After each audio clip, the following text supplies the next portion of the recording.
Hello dear student, KVPY 2021 का date release हो गया है। नवंबर 7 में एग्ज़ाम है, तो इसलिए हम लोग KVPY एग्ज़ाम का प्रीवियस ईयर क्वेश्चन सॉल्व करेंगे। लास्ट 10 ईयर का हर एक क्वेश्चन सॉल्व होगा। पहले फिजिक्स, केमिस्ट्री, मैथ सीक्वेंसली चलेगा। अभी आज हम लोग क्या करेंगे, 2011 का क्वेश्चन सॉल्व करेंगे। फिजिक्स से स्टार्ट होगा। अभी प्रीवियस ईयर क्वेश्चन बहुत ही इंपॉर्टेंट है, तो अच्छे से ये वीडियो देखते रहिए।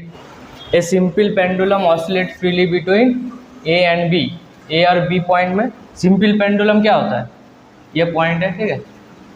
अभी ये स्ट्रिंग होता है, स्ट्रिंग, और ये कोई भी एम मास।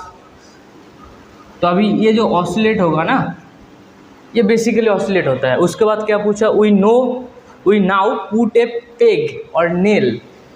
ये जो सिस्टम था, ये सिस्टम क्या था, बेसिक सिस्टम, जो पेंडुलम ऐसे ऐसे होगा।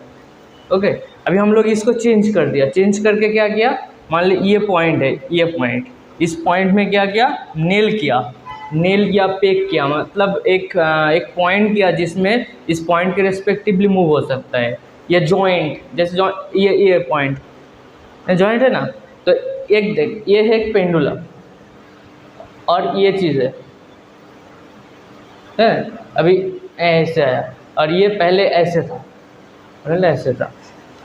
अभी ये जो पॉइंट है,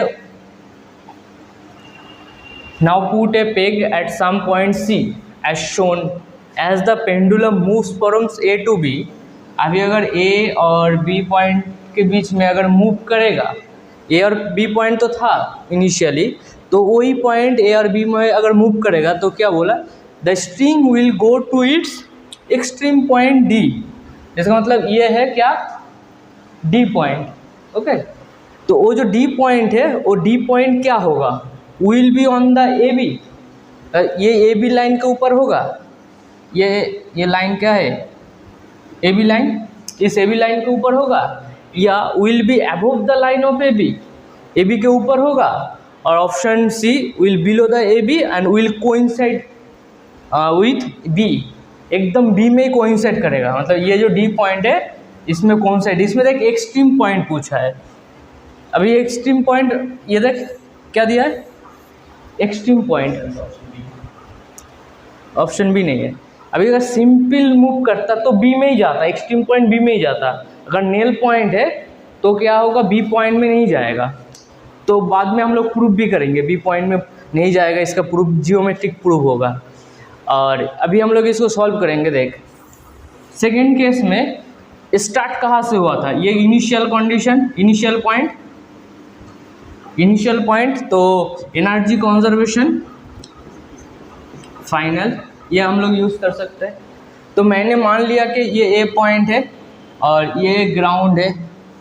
इस ग्राउंड से ये वाला हाइट क्या है, एच इनिशियल, और ये जो डी पॉइंट है इसको मान लिया एच फाइनल। तो ए पॉइंट से स्टार्ट किया था, अभी तो जाएगा ना। मैंने मान लिया कि जाके इस पॉइंट में एक्सट्रीम हो गया, मतलब उसके बाद उधर नहीं जाएगा, फिर से बैक करेगा। तो इनिशियल एनर्जी क्या होता है, kinetic energy initial plus potential energy initial equal to kinetic energy final plus potential energy final. Extreme point में वेलोसिटी क्या होता है, जीरो। तो वेलोसिटी जीरो, मतलब इसमें भी वेलोसिटी जीरो, तो काइनेटिक एनर्जी जीरो। और फाइनली कहाँ गया, एक्सट्रीम पॉइंट में ही गया। तो ये जो डी पॉइंट है, इसके बाद ये बैक करेगा, तो ये क्या है, एक्सट्रीम पॉइंट। तो एक्सट्रीम पॉइंट में वेलोसिटी क्या है, zero, kinetic energy of final क्या है, जीरो। इसका मतलब क्या है, इसका मतलब potential energy initial equal to potential energy final. अभी पोटेंशियल एनर्जी इनिशियल और फाइनल ये क्या है, एम जी एच आई, ये क्या है, एम जी एच एफ। तो H I equal to H F, इसका मतलब H A equal to H D. इसका मतलब ग्राउंड से ये वाला हाइट और ये वाला हाइट सेम है। ओके, तो ये कौन सी लाइन, ये ए बी लाइन में होगा। अभी डी बी में नहीं होगा।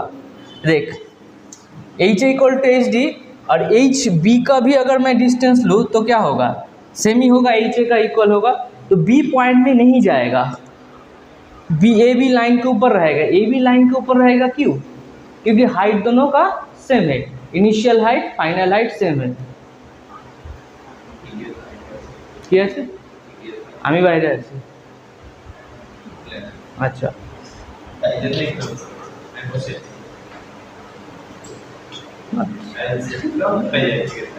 তুই দেখতে পারবি না তার জন্য।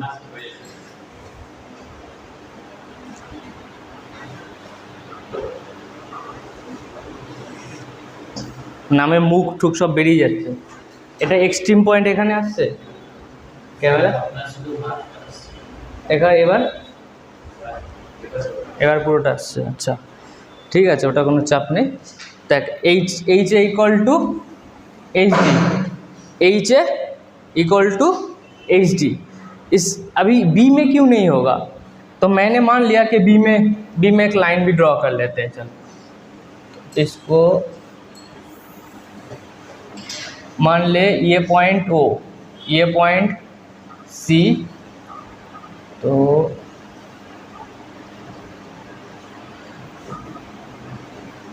ये ओ और ये डी। तो अब देख ओ सी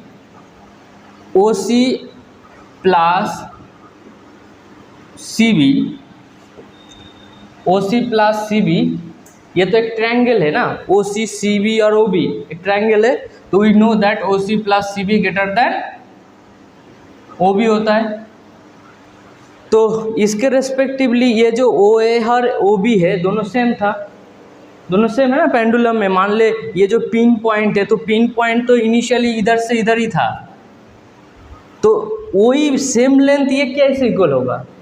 इक्वल तो नहीं हो सकता ना, मतलब ये होना चाहिए था O C plus C B equal to O B होना चाहिए था। अगर बी पॉइंट में कोइंसाइड करे, तो बी पॉइंट में अगर कोइंसाइड करता तब जाके O C plus C B equal to O B, ये होगा नहीं होगा क्योंकि वो ट्रायंगल है। तो इसलिए ये जो एक्सट्रीम डी पॉइंट है, ये डी पॉइंट एक्चुअल में कैसे कहाँ होगा? एक्चुअल में इस लाइन में होगा, समझा? इस लाइन में होगा। ओके, अब देख ओ सी ओ डी, मतलब ए बी के लाइन में होगा, बी पॉइंट में नहीं होगा। क्लियर हुआ? नोट कर ले। क्वेश्चन नंबर 2 में क्या है? A small child tries to move a large rubber toy। मतलब इसमें एक स्मॉल चाइल्ड था, उसने क्या किया? पुश किया।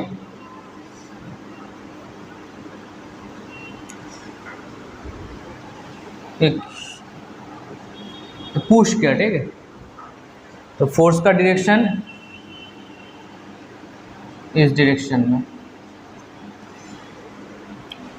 Placed on the ground, the toy does not move but does not move। okay, तो नेट फोर्स 0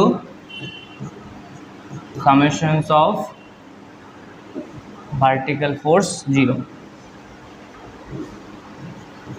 देख फिर से, a small child tries to move, अभी पुश कर रहा है। ये जो डायरेक्शन है ना, ये जो डायग्राम है, एक क्वेश्चन में दिया होगा, ऐसे पुश कर रहा है। अभी क्या हो, ये जो बॉडी है ये मूव नहीं कर रहा है, इसका मतलब 100% के पीछे क्या लग रहा है? फ्रिक्शन। Okay, frictional force.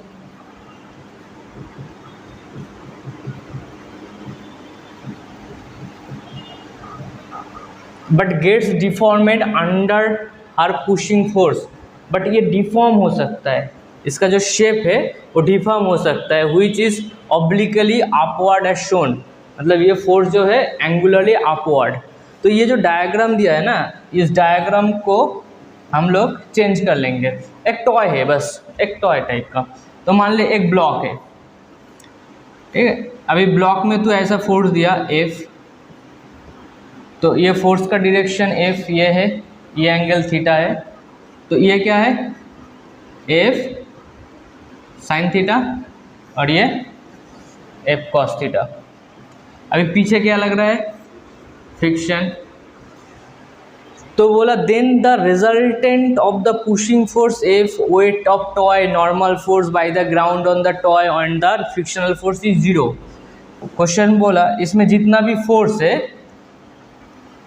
मान ले नीचे क्या है वेट है, ऊपर क्या है नॉर्मल रिएक्शन है, इन सब फोर्स मिला के जो रिजल्टेंट फोर्स होगा उस रिजल्टेंट फोर्स का वैल्यू क्या होगा, समेशन 0 होगा। अभी ये समेशन 0 हाँ इसलिए तो बॉडी मूव नहीं कर रहा है। मान ले हॉरिजेंटल फोर्स क्या है F cos theta, vertical force क्या क्या है F sine theta plus normal reaction equal to W. Okay equation number 1। और horizontal force F cos theta equal to friction of F cos theta और ये friction equation number 2। तो ये summation of horizontal force equal to 0, ये summation of vertical force, ये summation of vertical है और ये summation of horizontal equal to 0, horizontal force equal to 0। अभी देख then the resultant of the pushing force weight of the toy normal force, जितना भी force है इसमें दिया है वेट ऑफ द बॉडी जो भी है, तो इसलिए ये क्या है करेक्ट है, नहीं तो बॉडी तो मूव करता ना। ऑप्शन बी में आ, ऑप्शन बी में क्या बोला, the normal force by the ground is equal to, question ये जो है ये बोला क्या है normal force by the ground, जो ग्राउंड दे रहा है ऊपर, equal and opposite to the weight of the body. ये क्या सही है? नो, क्योंकि इस इक्वेशन से क्या मिल रहा है N equal to W minus F sine theta, तो ये गलत। ऑप्शन सी दे, ऑप्शन सी में the pushing force F of the child is balance by the equal and opposite frictional force. तो अभी एफ, ये जो स्टेटमेंट है, ये जो सी वाला स्टेटमेंट है, ये क्या बोल रहा है, ये बोल रहा है एफ का वैल्यू स्मॉल एफ का इक्वल है, जो पुशिंग फोर्स है वो फ्रिक्शनल का इक्वल। ये तो नहीं है, क्योंकि क्या सही सच क्या है एफ कॉस थीटा, उसका एक कंपोनेंट उसका इक्वल है, तो ऑप्शन सी भी गलत है। The pushing force F of the child is balancing by the total internal force of the generated due to deformation. तो कोई भी बॉडी डिफॉर्म कब होगा, जब एक्सटर्नली दो फोर्स आएगा। मान ले ये एक फोर्स है, इस बॉडी में एफ कॉस थीटा है और पीछे कौन है फ्रिक्शन, ये दो फोर्स है, ये दोनों फोर्स क्या है एक्सटर्नल, ये भी एक्सटर्नल। तो दोनों एक्सटर्नल फोर्स की वजह से बॉडी का डिफॉर्मेशन होता है, बट इसमें क्या दिया है इंटरनल फोर्स। ओके, तो ये भी गलत, नोट कर ले। अच्छा नेक्स्ट क्वेश्चन देख, ए जगलर टॉसेस ए बॉल, जगलर सर्कस में एक आदमी ऐसे खेलता है ना, एक बॉल लेके देख ऐसे ऐसे करते ना, तो उसको कहते हैं जगलर। तो ये मान ले जगलर, तो जगलर के हाथ में क्या है एक बॉल है, तो इस बॉल को क्या किया ऊपर फेंका। Juggler tosses A ball up in the air with speed u, okay, at the instant it reaches the maximum height. ये जो बॉल है ये मैक्सिमम हाइट में रीच कर गया।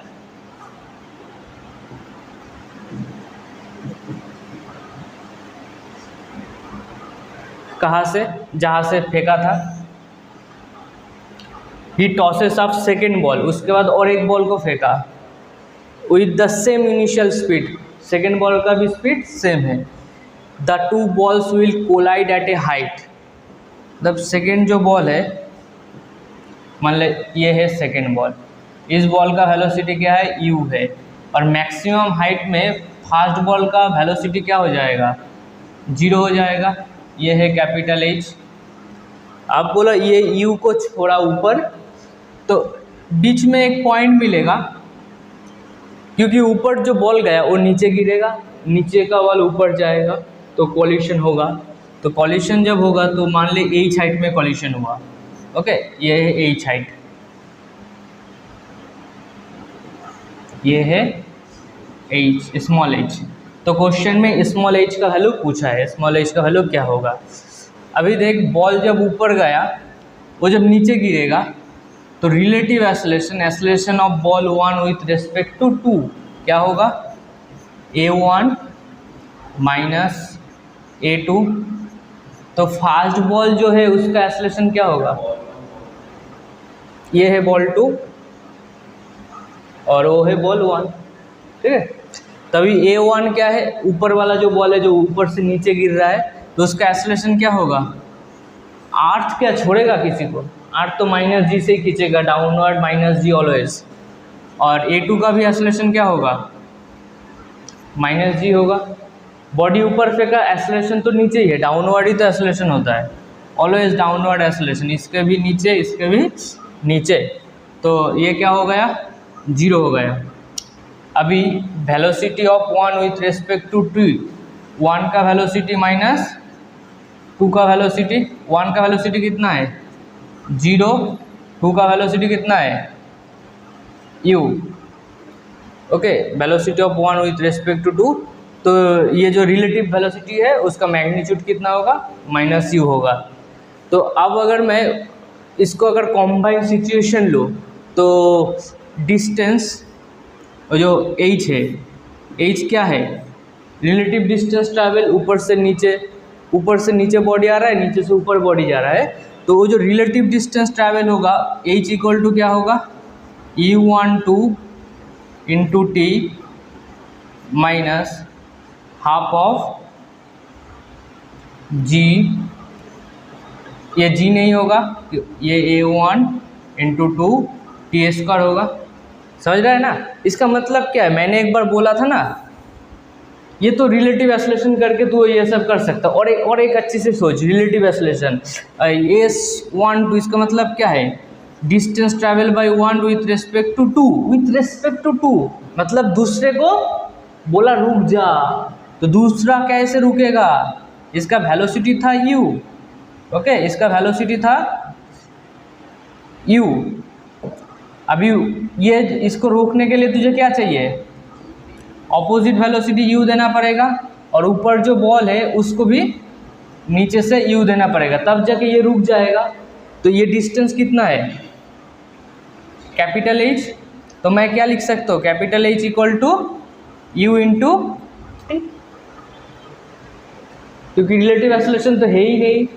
और सिमिलरली ऐसे भी तू कर सकता है, s12 करके, कैसे करेगा, s12 equal to u12 into T plus half of a12 into T square. अभी s ऊपर से नीचे आ रहा है तो माइनस h, u12 का वैल्यू क्या है माइनस u, t उसका वैल्यू 0, a12 का वैल्यू 0, तो इधर से h इक्वल टू क्या होता है ut। ये जो प्रोसेस है ना, ये जेंटलमैन प्रोसेस है, तो इससे बहुत टाइम लगेगा, इसको करो उसको करो, तो हम लोग डायरेक्ट ये कर लेंगे कि रिलेटिव एक्सेलरेशन 0 है तो इस पार्टिकल को रोकना पड़ेगा, तो नीचे सेम वेलोसिटी देंगे तो ये पार्टिकल रुक गया। ये जो रेस्टा कलर जो रेड दिया है सेम यू इधर भी देना पड़ेगा, ओके। तो हमें क्या मिला, हमें सिर्फ ये टर्म मिला, ओके।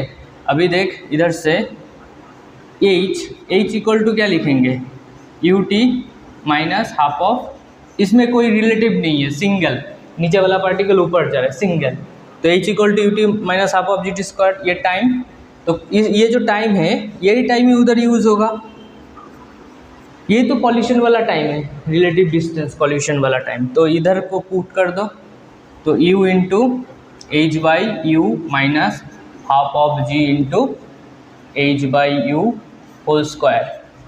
तो इधर से आ रहा है h equal to capital H minus g capital H square by 2u square, okay. अभी जब पार्टिकल ऊपर गया था तो हम लोग h को क्या लिख सकते हैं, u square by 2g, yes और नो। तो हम लोग u स्क्वायर को क्या लिखेंगे 2gh, h माइनस जी एच स्क्वायर, u स्क्वायर को क्या लिखेंगे 2gh, तो ऐसे दिखाएगा। तो ये क्या हुआ h माइनस h बाई 4, तो आंसर कितना होगा 3h by 4, option B C correct. Note कर लो। Question 4 on a horizontal frictionless frozen lake. अभी कोई भी क्वेश्चन है ना, उसमें 4 स्टेप होता है। पहला स्टेप फिगर करो, उसके बाद data collection, number 3 equation, number 4 mathematics. Figure, data collection, equation, mathematics, calculation. Okay, तो पहले हम लोग क्वेश्चन क्या था, on a horizontal frictionless frozen lake एक गाल। तो पहले गाल ड्रॉ कर लो, और उसका वेट कितना है 36 kg। कहाँ है, एक फ्रोजन लेक, फ्रोजन बोले तो आइस, ओके, आइस बोले तो μ0 and a box 9 kg are connected to each other. इसका मतलब दोनों कैसे है, कनेक्टेड है। मान ले इन दोनों के बीच में क्या है, रस्सी है, ओके। तो अब ये क्या किया, by means of a rope, रस्सी। Initially they are 20 meter apart. Initial distance कितना है 20 मीटर। अब देखो, the girl exert a horizontal force on the box. तो हॉरिजॉन्टल फोर्स कैसे यूज करेगा, इधर एक फोर्स डाला, इसको खींचा, इसको फोर्स डाला, खींचा, तो स्ट्रिंग क्या देगा, पीछे टेंशन देगा। ये टेंशन कन्वर्ट होते होते इधर भी एक टेंशन यूज होगा, ऐसे ऐसे।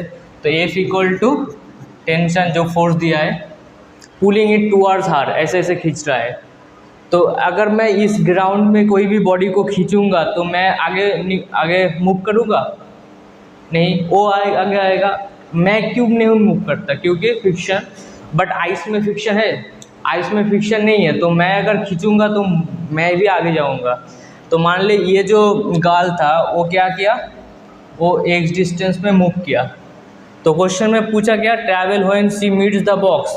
तो ऐसे ऐसे मूव करेगा, ऐसे खींचेगा और मूव कर रहा है। तो ये मूव कब तक करेगा, क्वेश्चन में दिया है towards her and how far has the girl travel when she meets the box.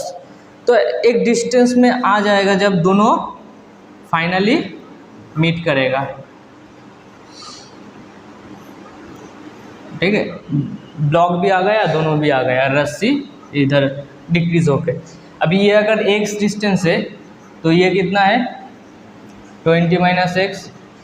तो 20 माइनस एक्स किसने मूव किया,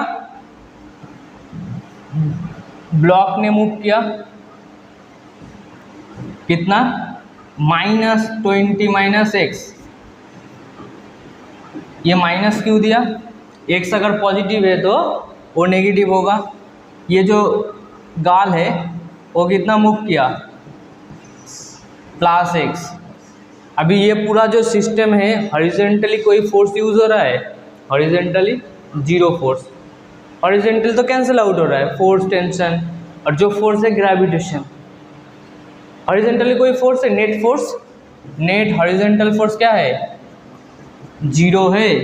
वो खींचेगा तो ऑटोमेटिकली टेंशन उसको बैलेंस करेगा, समझ रहे हैं। फ्रिक्शन तो है ही नहीं। और मूव करছে ये जो गाल है ना, ये जो गाल, उसको ये मूव कर रहा है किसकी वजह से, टेंशन की वजह से, टेंशन खींच रहा है। अब ये भी मूव कर रहा है किसकी वजह से, टेंशन की वजह से। ये टेंशन आया कहाँ से, ये एफ की वजह से। तो एफ और टी तो बैलेंस हो रहा है ना, तो नेट और बैलेंस हो जाएगा ऐसे खींचेगा तो। और बाहर से एक्स्ट्रा कोई फोर्स नहीं है, फ्रिक्शनल फोर्स ये कुछ नहीं है। तो एक्सटर्नल फोर्स अगर 0 है तो एक्सेलरेशन क्या है, acceleration of centre of mass क्या है 0 है। इसका मतलब velocity of centre of mass क्या है 0, कांस्टेंट है। बट इसमें इनिशियल वेलोसिटी क्या था 0 था, इसलिए वेलोसिटी ऑफ सेंटर ऑफ मास 0 होगा। कांस्टेंट इसका मतलब डेल्टा भी कांस्टेंट है। एक्सेलरेशन अगर 0 है तो डेल्टा भी कांस्टेंट है ना, और डेल्टा भी 0 है ना, चेंज तो नहीं हो रहा है। वेलोसिटी कांस्टेंट मतलब क्या है, चेंज नहीं हो रहा है। Acceleration equal to 0, a equal to dv dt। तो यही बोल रहा है ना v इक्वल टू कॉन्स्टेंट, इसका मतलब क्या, delta v equal to zero, velocity का कोई चेंज नहीं हो रहा है। इनिशियल वेलोसिटी जीरो था सेंटर ऑफ मास का, तो फाइनल वेलोसिटी भी क्या होगा, जीरो ही होगा। तो final velocity of centre of mass zero होगा। अगर सेंटर ऑफ मास का वेलोसिटी जीरो है तो we know that d x center of mass क्या होता है, जीरो होता है, सही है, ओके। तो x center of mass dx center of mass equal to, you know that dx1 into m1 plus dx2 into m2 divided by m1 plus m2। तो ये टर्म अगर जीरो है तो मैं क्या लिख सकता हूँ, m1 dx1 equal to minus of m2 dx2, okay. अब ये जो dx1 है, ये जो चेंज है, dx1 बोले तो क्या है, चेंज, मैंने इसको चेंज माना कि x चेंज हुआ, सही है ना, इसका पोजीशन के रेस्पेक्टिवली x चेंज हुआ, तो इधर स्पेस नहीं है, मैं ऊपर लिख देता हूँ। तो फाइनली क्या होता है ना, फाइनली ये मास क्या इतना है 36, और ये जो मूवमेंट हुआ कितना है x 38 माइनस, इधर तो प्लस होना चाहिए था ना, इसमें प्लस है, मैं इधर क्यों माइनस यूज किया, क्योंकि ओ माइनस है, 20 minus x into 9 equal to zero, क्योंकि velocity of centre of mass zero, change ही नहीं हुआ।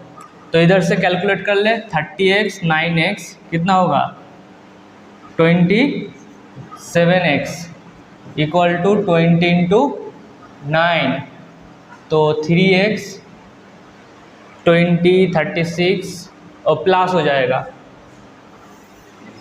36x प्लस 9x कितना होगा 45x, तो 45x इक्वल टू 20 इंटू 9, तो 9 45 को काटेगा, 9 45 को काटेगा, कितना होगा 5x इक्वल टू 20, तो x इक्वल टू 4 मीटर। तो ये जो x मूवमेंट किया वो कितना है 4 मीटर, ऑप्शन डी करेक्ट।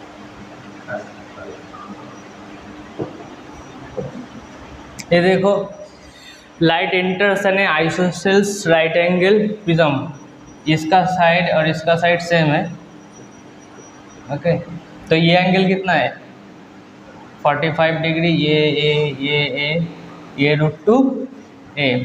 तो लाइट एंटर किया, नॉर्मली एंटर किया at normal incident through A B, इसका मतलब ये क्या है ए, ये क्या है B, undergoes total internal reflections at face BC, इसका मतलब इस BC से ये ऐसे निकल गया, शो बिलो, ये डायग्राम क्वेश्चन में दिया होगा, देख लिखा है शो बिलो, ये डायग्राम दिया था, नॉर्मली आया ऐसे गया, तो बहुत एंगल से भी तो जा सकता है, क्वेश्चन में ये डायग्राम तेरे पास होगा। अब बोला value of the refractive index of the prism, question में बोला है टोटल इंटरनल रिफ्लेक्शन, इसका मतलब ये जो एंगल है ये कितना है 45 डिग्री, तो इसका मतलब ये भी 45, ये भी 45, तो इंसिडेंट होने के बाद जो नॉर्मल के साथ ये सरफेस में नॉर्मल जो एंगल है वो कितना है 45 डिग्री। तो जो क्रिटिकल एंगल वाला पार्ट है ना, मान ले ये लाइट तो ऐसे जा रहा था, ये ऐसे जाएगा,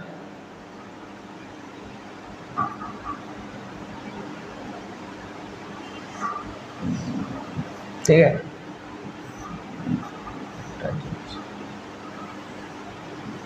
लाइट तो ऐसे जा सकता है ना, ये जाके ऐसे, समझ रहा है, क्वेश्चन में जो दिया है ये जाके ऐसे जा रहा है, मगर मिनिमम का मतलब क्या है, लाइट ऐसे गया, समझ रहे हैं, लाइट ऐसे गया उसके बाद ऐसे जाए, तो ये किसकी वजह से जाएगा, क्रिटिकल एंगल की वजह से।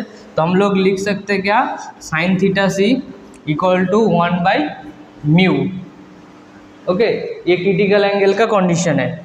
अभी ये थीटा सी कितना है, मिनिमम कितना है 45 डिग्री, ये जो लेना लेस देन और ग्रेटर देन और इक्वल टू, तो हम लोग इसमें 1/μ लिखेंगे, तो म्यू इक्वल टू 1/√2, तो ये √2 बोले तो 1.42। क्वेश्चन नंबर 9 क्या दिया है, a convex lens is use to form an image. मान ले एक कॉन्वेक्स लेंस है, फॉर्म एन इमेज। ये कॉन्वेक्स लेंस क्या कर सकता है, इमेज फॉर्म कर सकता है। मान ले इधर कोई एक ऑब्जेक्ट है, कोई भी जिस टाइप का भी ऑब्जेक्ट है उसको फॉर्म कर सकता है। अभी क्या किया, if the upper half of the lens, जो ऊपर वाला जो पोर्शन है उसको क्या कर दिया, ब्लैक एंड कर दिया, so that it becomes of Q.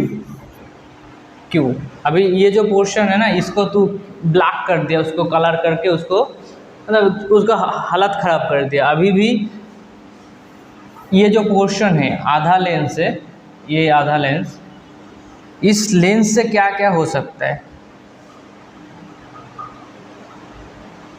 ये जो लेंस है ना, ये लेंस होगा तो ये पूरा बॉडी का क्या हाफ इमेज होगा। मान ले ये पूरा बॉडी है, या तो ऐसे मान से इधर तू बैठ,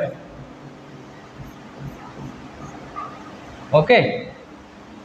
अभी तेरा क्या आधा इमेज होगा या पूरा इमेज होगा, तेरा पूरा इमेज होगा। क्यों, क्योंकि इधर से भी तो इस पॉइंट में रे जा रहा है, ओके, इधर से भी तो रे जा रहा है, इधर से भी तो रे जा रहा है। तो ये जो नीचे आधा पोर्शन है उसमें तो तेरा ऊपर से भी रे जाएगा, नीचे से भी रे जाएगा, उसका इमेज इधर कोई ना कोई पॉइंट में मिलेगा ही मिलेगा, ठीक है। इधर तेरा इमेज फुल मिलेगा। मगर पूरा अगर लेंस होता तो क्या होता, इंटेंसिटी ज़्यादा होता, समझ रहे हैं ना। पूरा अगर लेंस होगा तो इधर से जाएगा, वो जाके कॉन्वर्ज होगा, समझ रहे हैं। तो कॉन्वर्ज होगा तो ज़्यादा रे जाएगा ना। पहले मान ले 100 रे जाता था, अभी कितना रे जाएगा, 50 रे जाएगा। वो तो पास नहीं करने देगा, इधर से भी तो रे जा रहा है मगर ये पास नहीं करने देगा, इसलिए इसका इंटेंसिटी डिक्रीज होगा, बट इमेज पूरा ही दिखेगा। Only half of the image will be visible. Option है गलत। The image position shift towards the lens, ये भी गलत।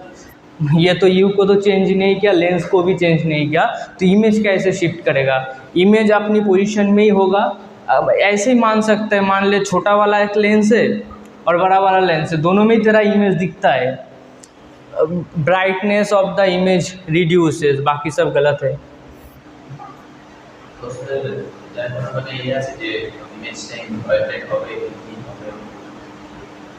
इन्वर्टेड, अभी ये क्या है, कॉन्वेक्स लेंस है, तो कॉन्वेक्स लेंस में मान ले ये इन्वर्टेड होता है, ओके। तो अभी तू अगर कॉन्केव लेगा तो वो कुछ और हो सकता है, अभी पोजीशन के ऊपर डिपेंड करेगा कि फोकस से आगे ही पीछे क्या है, समझ रहे हैं ना।